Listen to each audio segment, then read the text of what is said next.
কে প্যারালাইসিসে আক্রান্ত হবে, কে ক্যান্সার আক্রান্ত হবে, কে ভালো থাকবে, কে ভালো থাকবে না, কে মেথর হবে, কে কৃষক হবে, কে রিক্সা চালক হবে, আর কে কিভাবে চলবে, কে চাকরিজীবী হবে, কে ব্যবসায়ী হবে, আল্লাহ রব্বুল আলামিন কলম ওই সময় লিখে দিয়েছে। যদি আল্লাহ এই ক্ষমতা শুধু মানুষের দিত যে ঠিক আছে এর একে চেয়ারম্যান সাহেব বলে দিবে রিক্সা কে কে চালাবে, আর কি করবে, কি মেথর কে কে হবে, ময়লা কে কে পরিষ্কার করবে, কৃষক কে কে হবে, চাকরিজীবী কে কে হবে, ব্যবসায়ী কে কে হবে, এটা যদি কোনো চেয়ারম্যানের আন্ডারে দিয়ে হতো, আল্লাহ যদি দিতেন চেয়ারম্যান সাহেব আপনি পাশ করেছেন, এখন আপনার দায়িত্ব এগুলো, কয়জন রিক্সাওয়ালা বের করেন, কয়জন ভ্যানওয়ালাকে বের করেন, কয়জন ব্যবসায়ীকে বের করেন, কয়জন কি করেন চাকরিজীবীকে বের করেন, কার দ্বারা চাকরি করাবেন, কার দ্বারা ব্যবসা করাবেন।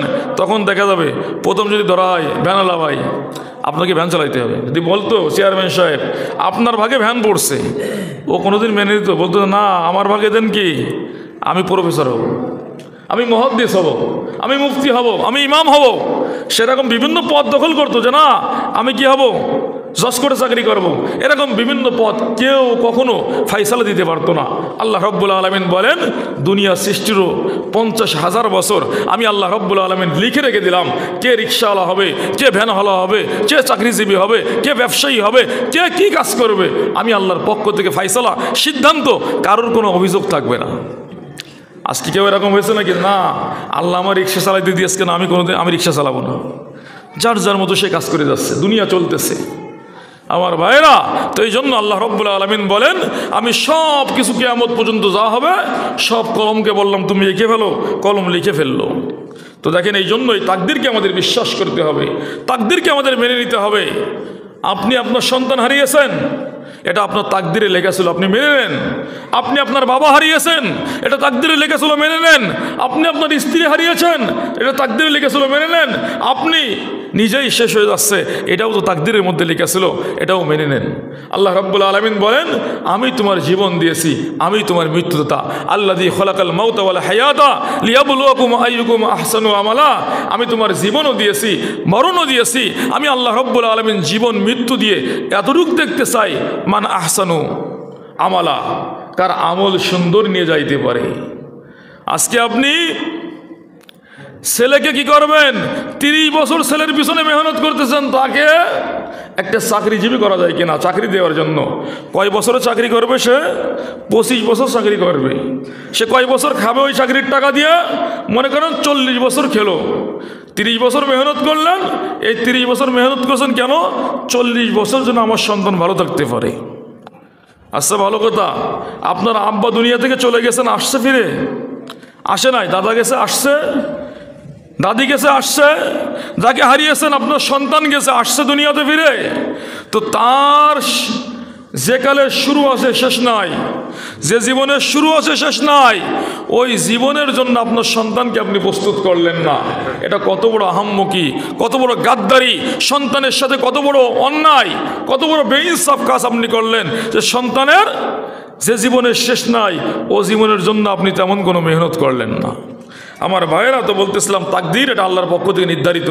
এখন নির্ধারিত যখন, তো এখন প্রশ্ন হয় হুজুর তাহলে আমি নামাজ পড়বো কি পড়বো না, আমি জান্নাতি হব কি জাহান্নামী হব, আমি ভালো পথে চলবো কি খারাপ পথে চলবো, এসব তো আল্লাহ লিখে রেখেছেন, তাহলে আজকে আমার নামাজ পড়বো বা কী হবে, আমি যে নামাজে আসলাম না, হুজুর আপনি ধরে নেন যে আল্লাহ এইভাবে লিখে রাখছেন, তো আমার তো অন্যায় না, অন্যায় তো আল্লাহর, আল্লাহ কেন এইভাবে লিখলেন। আগেই উত্তর দিয়েছে যে না, আল্লাহ রাব্বুল আলামিন তার সামনে, আল্লাহর সামনে আমাদের কলবকে পেশ করা হয়েছে। কলব পেশ করার পরে আল্লাহ দেখছেন এর কলবের মধ্যে একে ইচ্ছা শক্তি আল্লাহ দিয়েছিলেন। আমাদের প্রত্যেকের কি আছে, ফামান শাআ ফালইউমিন ওয়া মান শাআ ফালইয়াকফুর, যে ব্যক্তি চায় সে ঈমান গ্রহণ করবে, আর যে চায় সে কুফরি করবে। অর্থাৎ মনে চাইলে নামাজে আসো, আর মনে না চাইলে গানের অনুষ্ঠানে যাও। নামাজে আসবে, মসজিদে আসবে, জান্নাতে চলে যাবে, গানের অনুষ্ঠানে যাবে, আল্লাহকে ভুলে যাবে তো জাহান্নামে চলে যাবে। এই এখতিয়ার আল্লাহ আমাকে দিয়ে রাখছেন।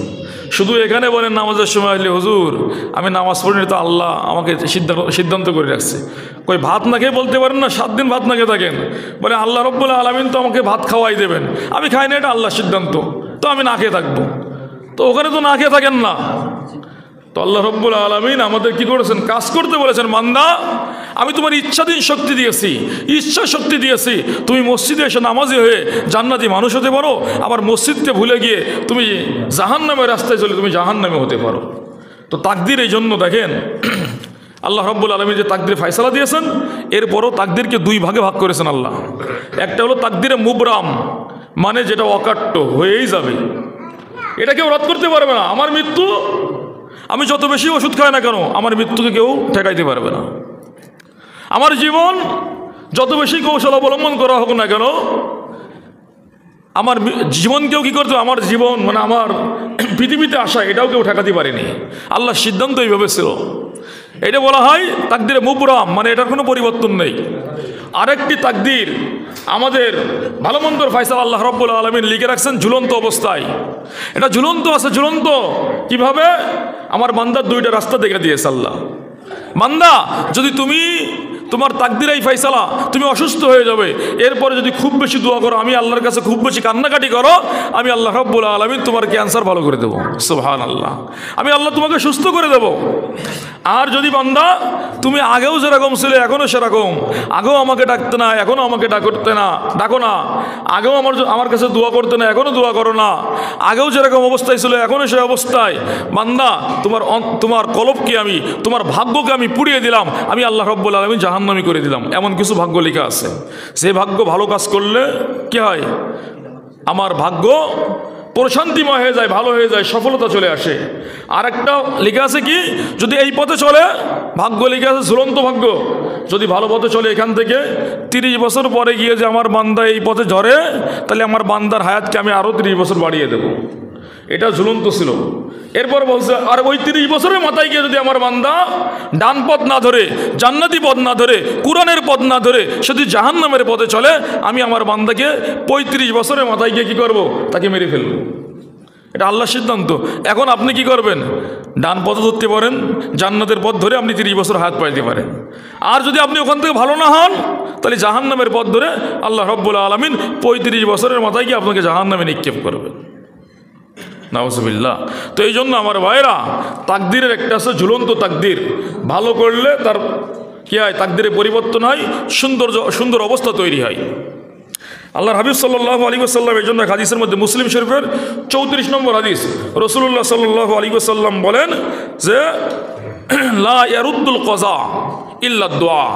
রাসূলুল্লাহ সাল্লাল্লাহু আলাইহি ওয়াসাল্লাম বলেন, তাকদীরকে পরিবর্তন করার ক্ষমতা পৃথিবীর কারো নাই। সমস্ত ডাক্তার ফেল হয়ে যাবে, আমাকে বাঁচাইতে পারবে না। আছে না এরকম সময়? সমস্ত ডাক্তার ফের আমাকে বাঁচাইতে পারে নাই। টাকা পয়সার কোনো অভাব নেই, বলছে না, আমার আব্বাকে বাঁচানোর জন্য যত টাকা লাগে আমি দিতে রাজি আছি, আপনি চিকিৎসা করেন, ডাক্তার আমার আব্বাকে ফেরত দেন। আছে না এরকম? এখন বর্তমান যে আপনারা দেখছেন, সাবেক প্রধানমন্ত্রীর জন্য কি দেখেন, বাংলাদেশে এত বেশি দোয়া হয়েছে। আমার জানা মতে তো এত বেশি দোয়া কারোর জন্য ইতিপূর্বে হয়েছে কিনা আমি জানি না আর কি, আমার বয়সে। কিন্তু আল্লাহর পক্ষ থেকে যদি ফয়সালা একটা হয়ে থাকে, ওই ফয়সালা কোনো কিছুতে রদ করতে পারবে না। তবে হ্যাঁ, আমাদেরকে দোয়ার জন্য বলা হয়েছে।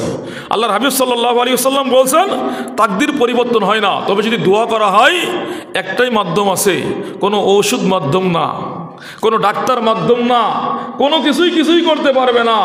যদি দোয়া বেশি বাড়ানো যায়, দোয়া বেশি করা যায়, আল্লাহর কাছে যদি দোয়া কবুল হয়ে যায়, তাহলে তাকদির যে ঝুলন্ত ছিল, যে এই সময় যদি মনে করেন আমি ইমাম সাহেব এখন মারা যাচ্ছি, আমার মুসল্লিরা সবাই যদি দোয়া করে, আল্লাহ এইভাবে তাকদির লিখে রাখছেন, মুসল্লিরা যদি দোয়া করে তো ইমাম সাহেবরা আরও 10 বছর হাত বাড়াই দেবে। আর মুসল্লিরা যদি দোয়া না করে, তো আমি আল্লাহ রাব্বুল আলামিন এখানে ইমামকে খতম করে দেবো। এরকম লিখা ছিল। এখন দুই পক্ষ দেখেন, আপনি ভালো করলে ইনশাল্লাহ হায়াত বেড়ে যাবে, খারাপ করলে যদি আপনি পথ ইসলামকে না ধরেন, দোয়াকে না ধরেন, তাহলে আপনার এখানেই হয়তো শেষ যাত্রা হয়ে যাবে, আপনার সফরের শেষ প্রান্ত হয়তো এইটাই। আমার ভাইয়েরা, তো বলতেছিলাম, এই জন্য রাসূলুল্লাহ বলেছেন, দোয়া হলো এমন জিনিস যা ভাগ্যকেও পরিবর্তন করে দেয়, ভাগ্যকেও সুপ্রসন্ন করে দেয়, ভাগ্যকেও ভালো করে দেয়। রাসূলুল্লাহ সাল্লাল্লাহু আলাইহি ওয়াসাল্লাম এরপরে বলেন, ওয়ালা ইয়াজিদু ফিল উমরি ইল্লাল বিররু। আর মানুষ বেশি দিন বেঁচে থাকতে চাও, বেশি দিন বাঁচতে চাও, তাহলে একটা কাজ করো, তুমি নেক কর্ম বাড়িয়ে দাও, নামাজ বাড়িয়ে দাও, রোজা বাড়িয়ে দাও, হজ বাড়িয়ে দাও, যাকাত বাড়িয়ে দাও, সদকা বাড়িয়ে দাও, মানুষের প্রতি মহব্বত বাড়িয়ে দাও, ভালোবাসা বাড়িয়ে দাও, প্রতিবেশীর হক আদায় করো, আত্মীয়ের হক আদায় করো, ইসলামের জন্য তুমি কাজ করো, আল্লাহ রব্বুল আলামিন বলেন তোমার জীবনের মধ্যে আমি আল্লাহ রব্বুল আলামিন বরকত দান করব, তোমার হায়াতকে আমি আল্লাহ রব্বুল আলামিন বৃদ্ধি করে দেবো। সুবহানাল্লাহ। রসুল্লাহ বলতেছেন আল্লাহ হায়াত বাড়িয়ে দেবেন। দেখেন তিরমিজির আর এক হাদিস, রসুল্লাহ সাল্লাল্লাহু আলাইহি ওয়াসাল্লাম বলেন ইন্না দুআ ইয়ানফাউ মিম্মা নাযালা ওয়া মিম্মা লাম ইয়ানজিল। আল্লাহ রসুল সাল্লাল্লাহু আলাইহি ওয়াসাল্লাম বলেন যে দোয়া করলে কি হয়, রসুল্লাহ বলতেছেন একটা আযাব নাজিল হয়েছে, দোয়া করেন আল্লাহ আমাদের আযাব থেকে বাঁচান, আল্লাহ ভূমিকম্প হচ্ছে মালিক আমাদেরকে বাঁচান। আল্লাহ রব্বুল আলামিন বলেন যখন কোনো আযাব পতিত হয়ে যায় আমি আল্লাহ দুয়ার বরকত আযাবকে উঠায় নিই। সুবহানাল্লাহ। অমিম্মা লাম ইয়ানজিল, যে আযাব এখনো আসে নাই, আল্লাহর সিদ্ধান্ত ছিল আগামী জুমায় একটা আযাব দেবেন, আগামী শুক্রবার একটা আযাব দেবেন, কিন্তু মানুষ আল্লাহর কাছে খুব বেশি দোয়া করতেছে। আল্লাহ বলেন যেটা আশার ছিল আমি আল্লাহ রব্বুল আলামিন ওটাকে প্রতিবন্ধকতা সৃষ্টি করে দিই, ওটাকে বারণ করে দিই, নিষেধ করে দিই, ওই আযাবটাও আর দুনিয়াবাসীর উপরে আসে না। তো এই জন্য আমাদের দোয়া ধরতে হবে। ফালাইকুম ইবাদাল্লাহি বিদ-দুআ। রাসূলুল্লাহ সাল্লাল্লাহু আলাইহি ওয়াসাল্লাম বলেন হে আমার উম্মত, সুতরাং হে আল্লাহর বান্দারা, তোমাদের উপরে ওয়াজিব হলো, অত্যাবশ্যক হলো বেশি বেশি আল্লাহর কাছে দোয়া করো। দেখেন দোয়া কার কাছে করি আমরা? আল্লাহর কাছে করি না? ওই বান্দা সবচেয়ে বেশি প্রিয় হয়ে যায় যখন ওই বান্দা আল্লাহর কাছে বেশি বেশি দোয়া করে। দেখেন না, মাকে বেশি বেশি ডাকলে, মায়ের আশেপাশে থাকলে কি হয়, মার মহব্বত হয়, ভালোবাসা হয়। ওই সন্তান মরে গেলে মা সহ্য করতে পারে না, কিন্তু একটু দূরে যদি থেকে যায় তখন দেখা যায় দূরে থাকা অভ্যাস হয়ে গেছে, ডাক কম শোনা অভ্যাস হয়ে গেছে। কিন্তু মাকে আমি বারবার ডাকি, আমি ঘুরতে ফিরতে মা মা করে চিৎকার করি, হঠাৎ করে আমার মা যখন এই আওয়াজ শুনতে পাবে না, আমার মা সহ্য করতে পারবো না, কলিজা ফেটে মায়ের ইন্তেকাল করার সম্ভাবনা আছে। তো আমি যখন বেশি বেশি আমার আল্লাহকে ডাকবো, আমার রবকে ডাকবো, আমার রব তো আমার শাহরাগের থেকে সেও নিকটে, আমার রব যখন আমি কাউকে ডাক দিই, রব বলতেছে কি বান্দা আমাকে ভুলে গেলি, তুই ওই দূরের মানুষটাকে ডাকিস সাহায্যের জন্য, আমাকে সাহায্য করেন। দেখেন না আল্লাহর নবীরা, আল্লাহ ওয়ালারা কি করছেন, ফেরেশতা আসছে সাহায্য করার জন্য ইব্রাহিম আলাইহিস সালামের কাছে, ইব্রাহিম আগুনে তো ফেলে দেবে, আমাদেরকে বলো সাহায্য করব। তো বললেন যে না না না, তোমরা কি সাহায্য করবে ফেরেশতারা, আমি যে আগুনের মধ্যে পড়ে যাচ্ছি, আমার মালিক কি দেখতেছে না, আমার মালিক কি আন্ধা, আমার মালিক কি দেখতে পারে না, তোমাদের সাহায্যের দরকার নেই। আমার মালিক যদি আমাকে আগুনে নিক্ষেপ করাকে পছন্দ করেন তো আমি আল্লাহর পছন্দের সামনে নিজেকে কুরবান করে দেবো। সুবহানাল্লাহ। এটাই তাকদীর, এটাই হলো ভাগ্যের উপরে বিশ্বাস করা। রাসূলুল্লাহ বলেছে ইন্নাল্লাহ মানা। যখন কি হয়েছে, হিজরত করে যাচ্ছেন, কাফেররা চলে আসছেন রাসূলুল্লাহ সাল্লামকে হত্যা করার জন্য, পা দেখা যায় কাফেরের, গুহার ভিতর থেকে পা দেখা যায়। আবু বকর সিদ্দিক বলে ইয়া রাসূলুল্লাহ, ওরা তো এখানেই চলে আসছে, ওরা তো যে কোনো সময় আমাদের উপর আক্রমণ করবে। রাসূলুল্লাহ সাল্লাল্লাহু আলাইহি ওয়াসাল্লাম বললেন হে আবু বকর, তুমি মনে করো না যে আমি আর তুমি এখানে আছি, আল্লাহ রাব্বুল আলামিন স্বয়ং আমাদের সাথে আছে। সুবহানাল্লাহ। ভয় পেও না আবু বকর, রক্ষা করবে কে? আল্লাহ। এটাই হলো তাকদীরে বিশ্বাস, এটা আমাদের বিশ্বাস করতে হবে। দেখেন তো তাকদীরে যদি আমরা বিশ্বাস করতে পারি তো আমাদের লাভ কি? লাভ হলো, এক নম্বর হলো আমরা ঈমানের স্বাদ পাবো। আজকে নামাজের স্বাদ লাগে না, নামাজ পড়লে মনে হয়, মসজিদে আসলে মনে হয় কখন বের হয়ে চলে যাব। যদি আমরা তাকদীরকে বিশ্বাস করতে পারি না, আমার নামাজ পরকালে আমার পক্ষে সুপারিশ করবে, আমার আব্বা আমার সাথে যাবে না, আমার মাও আমার সাথে যাবে না, এখান থেকে বেরোয় কি করব? হয়তো মায়ের কোনো কাজ করে দেবো, হয়তো স্ত্রীর কোনো কাজে যাব, নিজের কোনো কাজে যাব, সন্তানের কোনো কাজে যাব, হয়তো আমার পরিবারকে কি স্বাবলম্বী করার জন্য, আমার পরিবারকে একটু উন্নত করার জন্য হয়তো আমি ফিকির করব, কিন্তু কেউ তো আমার সাথে যাবে না, সম্পদ নিয়ে ভাগ হয়ে যাবে। আপনি মরে যাবেন, দেখবেন ছেলে আর মেয়ের মধ্যে সম্পদ নিয়ে জ্ঞান শুরু হয়ে গেছে। আপনার সাথে কি যাবে? আপনার নামাজের মধ্যে তখন মজা চলে আসবে যে না, আমার সাথেই তো যাবে আমার তাকদীর, আমার যে ফয়সালা আছে, আমার যে ভাগ্য নির্ধারণ করা আছে, আমি নামাজটা সুন্দর করে ফেলি। তখন দেখবেন আপনার নামাজের মধ্যে স্বাদ চলে আসবে। আপনি যদি মনে করেন যে আমার ভালো আমার খারাপ সব আল্লাহর পক্ষ থেকে হয়, সব আল্লাহর কাছে নির্ধারণ আছে, আমার স্ত্রীর কাছে আমার ভালো খারাপ নেই, আমার সন্তানের কাছে আমার ভালো খারাপ নেই, মনে করবেন যে না সন্তান মানে আমাকে খাওয়াবে। আপনার সন্তান আপনাকে খাওয়ায় না, এখনো আপনি আপনার সন্তানকে খাওয়াচ্ছেন না। আল্লাহ আপনাকে ভালো রেখে, সুস্থ রেখে, চাকরির ব্যবস্থা করে, ব্যবসার ব্যবস্থা করে, কর্মের ব্যবস্থা করে, আল্লাহ রব্বুল আলামিন সুস্থ সবল রেখে আল্লাহ আপনাকে খাওয়াচ্ছে, আপনার মাধ্যমে আপনার পরিবারকে খাওয়াচ্ছে।